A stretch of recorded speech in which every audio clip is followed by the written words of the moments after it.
એમને કહ્યું, હું એ શબ્દ નથી વાપરતો, પરોક્ષ રીતે એમનું કહેવું એમ હતું કે લોક સાહિત્યકારો સરકાર અને ગણ્યા ગાંઠ્યા ઉદ્યોગપતિઓને પ્રમોટ કરવાનું કામ કરે છે, એમની વાહવાહી કરે છે. હું સારી ભાષામાં બોલ્યો, એમને કયા શબ્દનો ઉચ્ચાર કર્યો તમે જાણો છો.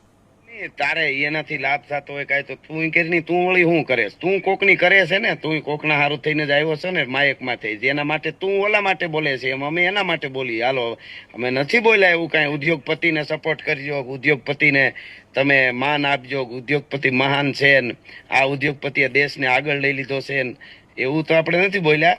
પણ છતાંય બોલ્યા હોય તો તું જેમ જેના ઓલા માટે બોલે એમ અમે આના માટે.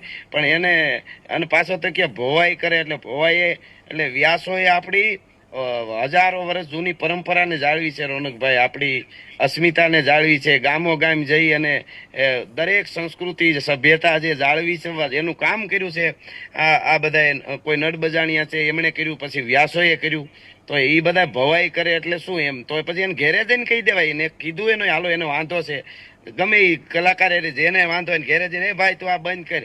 પણ ન્યા બોલે તો કોઈ સાંભળે નહીં ને, મોઢા ઉપર દે કોદાળી, એટલે એને આ ભાઈને માયકમાં જ બોલવું છે એવું છે.